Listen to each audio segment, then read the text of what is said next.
성도 여러분들 안녕하십니까? 매일 안교 교과 방송 개인 말씀 묵상 시간에 함께 하시는 여러분들을 진심으로 환영합니다. 오늘도 하나님의 베푸시는 풍성한 은혜 가운데 생명을 만끽하시는 하루의 삶이 되시기를 간절히 바랍니다. 기도하시겠습니다. 하늘에 계신 아버지 하나님, 오늘도 우리에게 생명을 주심을 감사드립니다. 우리 주변에서 일어나는 일들 때문에 우리의 마음이 혼잡하지만 그러나 주님께 우리의 시선을 고정하고 주의 말씀으로 다시 한번 우리의 삶의 방향을 정할 수 있도록 인도하여 주옵소서. 이 시간 내내 우리를 지켜주시고 하나님의 은혜를 경험하는 시간이 되게 인도하여 주옵기를 예수님의 이름으로 간절히 기도드립니다. 아멘. 화요일 소재의 제목은 율법과 은혜입니다. 여기서 말하는 율법과 은혜는 무엇을 의미할까요? 하나님의 율법은 하나님이 추구하시는 공의를 말합니다. 그리고 은혜라고 하는 것은 하나님의 사랑에 기초한 용서의 은혜, 그리고 의롭다 하시는 칭의의 은혜고, 그리고 순종의 은혜, 변화의 은혜를 가리키는 것입니다.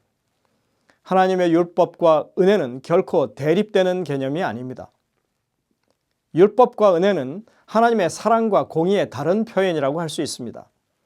하나님의 공의를 실천하는 것이 곧 사랑을 실천하는 일이 되죠.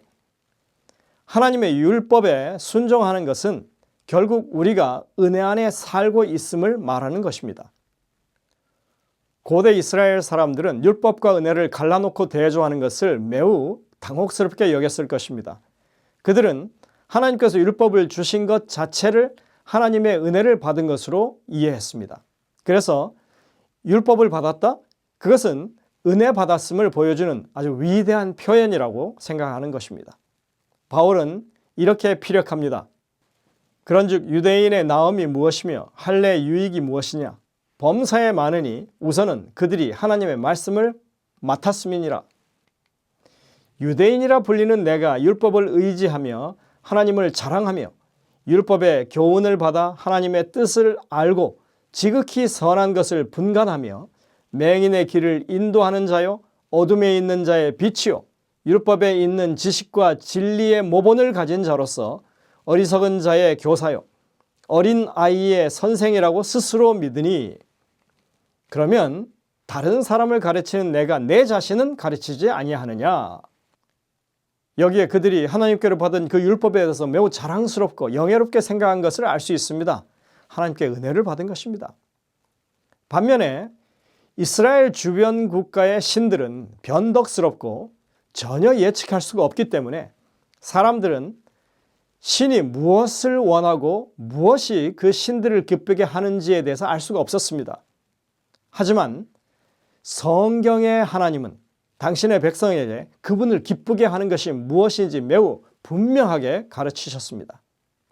하나님을 기쁘시게 하는 일은 바로 자원하는 순종이었습니다.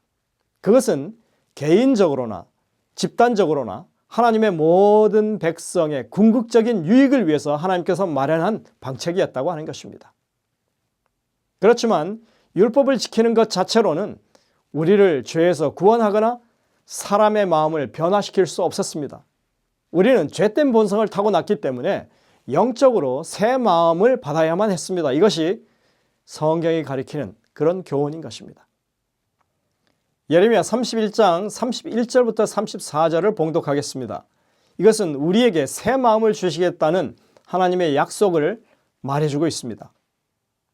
여호와의 말씀이니라 보라 날이 이르리니 내가 이스라엘 집과 유다 집에 새 언약을 맺으리라. 이 언약은 내가 그들의 조상들의 손을 잡고 애굽 땅에서 인도하여 내던 날에 맺은 것과 같지 아니할 것은 내가 그들의 남편이 되었어도 그들이 내 언약을 깨뜨렸음이라. 여호와의 말씀이니라. 그러나 그날 후에 내가 이스라엘 집과 맺을 언약은 이러하니 곧 내가 나의 법을 그들의 속에 두며 그들의 마음에 기록하여 나는 그들의 하나님이 되고 그들은 내 백성이 될 것이니라. 여호와의 말씀이니라. 그들이 다시는 각기 이웃과 형제를 가르쳐 이르기를 너는 여호와를 알라 하지 아니하리니 이는 작은 자로부터 큰 자까지 다 나를 알기 때문이라. 내가 그들의 악행을 사하고 다시는 그 죄를 기억하지 아니하리라. 여호와의 말씀이니라. 그렇습니다. 메시아가 오셔서 하실 일은 하나님의 율법에 순종할 수 있는 새 마음, 마음에 율법이 새겨진 새 마음을 우리에게 주시는 일이었습니다. 하지만 이 일은 처음부터 하나님께서 원하신 일이었지만 사람들이 그것을 잘 알지 못해서 계속해서 그것을 지연하고 있었던 것이었습니다. 하나님께서 친수로 십계명을 율법에 새겨 주셨지만 사실 백성의 마음에도 율법이 기록되기를 원하셨던 것입니다. 시편 37편 30절과 31절에 이렇게 말합니다. 의인의 입은 지혜로우며 그의 혀는 정의를 말하며 그의 마음에는 하나님의 법이 있으니 그의 걸음은 실족함이 없으리로다. 그렇죠. 마음에 하나님의 법이 있으면 그 입술로 나오는 말이 지혜롭고 정의로울 수밖에 없는 것입니다. 그래서 실족하지 않는다는 얘기죠. 처음부터 하나님의 법은 마음에 두는 것이었습니다. 또 사도 바울도 로마서 2장에서 말하기를 할례는 마음에 하는 것이라고 아주 잘라서 말하고 있습니다. 하나님의 사랑의 법은 사람의 외부에 두는 것이 아니라 우리 인격 자체에 새겨져야 하는 것이었다고 하는 것입니다. 오직 하나님만이 사람의 마음에 당신의 법을 새기실 수 있고 그분은 언약의 백성을 위해 반드시 그렇게 하실 것이라고 지금 약속하신 것입니다. 히브리서에서는 이것을 그리스도께서 이 땅에 오셔서 이루실 일이라고 분명하게 밝히고 있습니다. 또 주께서 이르시되 그날 후에 내가 이스라엘 집과 맺을 언약은 이것이니 내 법을 그들의 생각에 두고 그들의 마음에 이것을 기록하리라. 나는 그들에게 하나님이 되고 그들은 내게 백성이 되리라. 성경에서 참 기분 좋은 말씀이 있는데 그것은 나는 그들에게 하나님이 되고 그들은 나의 백성이 되리라 하신 이 말씀입니다. 이것은 하나님께서 그 백성과 좋은 관계를 맺으실 때 반복하시는 말씀입니다. 이것은 일방적인 관계가 아니라 상호 교제의 관계를 의미합니다. 다시 말해서 그 마음에 율법이 기록되는 일, 하나님께서 그 안에 역사하셔서 우리의 마음에 하나님의 사랑의 정신이 충만해지고 그런 사랑을 몸소 실천하는 일이 우리 그리스도인 삶에 일어나는 일이 마땅한 일이라고 밝히고 계신 것입니다. 단순히 율법을 지키는 것만으로는 자신을 구원할 수 없습니다. 구원은 오직 하나님의 은혜를 통해서 믿음으로 받는 것입니다. 이것은 우리에게서 나는 것이 아니고 하나님께서 거저주시는 선물이죠. 우리는 구원받기 위해서 율법을 지키는 것이 아니라 이미 구원을 받았기 때문에 하나님의 백성으로서 율법을 지키는 것입니다. 로마에서는 로마법을 따라야 하는 것처럼 우리가 하나님의 백성이 되었기 때문에 당연히 하나님 나라의 율법에 순종해야 하는 것이죠. 영감의 교훈에 이렇게 말씀하고 있습니다. 은혜의 언약.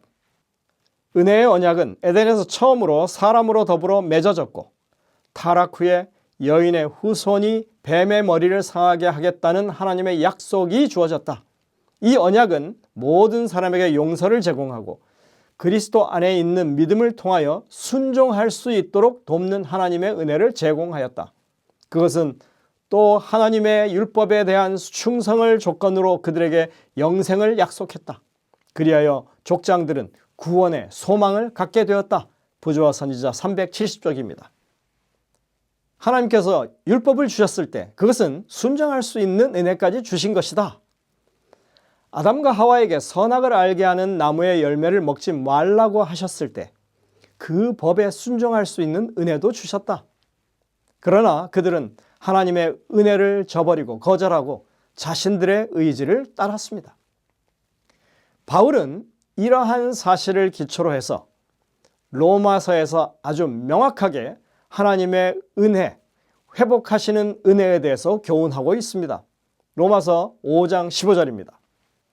그러나 이 은사는 그 범죄와 같지 아니하니 곧 한 사람의 범죄를 인하여 많은 사람이 죽었은즉 더욱 한 사람의 은혜와 또한 한 사람 예수 그리스도의 은혜로 말미암은 선물은 많은 사람에게 넘쳤느니라. 그렇죠. 은혜를 저버린 한 사람 때문에 사망이 왕노릇하게 되었지만 이제 은혜를 은혜답게 하신 한 사람의 순종 때문에 우리에게 영생이 이르렀다 하는 것입니다. 이 은혜는 용서의 은혜뿐만 아니라 우리를 의롭다 하시는 은혜요, 그리스도 안에 있는 믿음을 통해서 순종할 수 있도록 하는 하나님께서 제공하시는 순종의 은혜입니다. 우리에게 아주 유명한 찬양이 있습니다. 은혜 아니면이라고 하는 찬송에 이런 노래 가사가 있습니다. 은혜 아니면 서지 못하네. 십자가 그 사랑 능력 아니면 나 서지 못하네.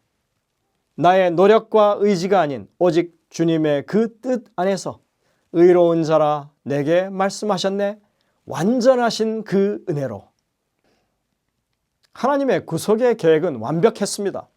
구원은 하나님의 은혜로 가득 채워져 있습니다. 용서의 은혜, 칭의의 은혜, 변화, 성화의 은혜죠. 순종의 은혜, 사랑의 은혜, 우리의 부족한 모든 것을 채워주시는 은혜인 것입니다. 이것이 우리에게 율법을 주실 때 하나님이 주신 은혜인 것입니다. 우리에게 주어져 있는 이 은혜의 특권을 저버리지 말게 되시길 바랍니다. 우리 마음에 하나님께서 친수로 율법을 새기시게 그렇게 여러분들이 하나님 앞에 굴복하게 되시기를 간절히 바랍니다. 기도하시겠습니다. 은혜로우신 하늘에 계신 아버지 하나님, 참으로 우리에게 베푸신 은혜가 얼마나 큰지, 우리가 얼마나 큰 보장을 받고 있는지 다시 한번 깨우쳐 주시니 감사를 드립니다. 주님께서 우리에게 주신 그 기회를, 특권을 우리가 활용하고 결코 저버리지 않아서 믿음 안에서 주님의 뜻을 이룰 수 있는 저희 모두가 될 수 있도록 인도하여 주옵기를 예수님의 이름으로 간절히 기도드립니다. 아멘.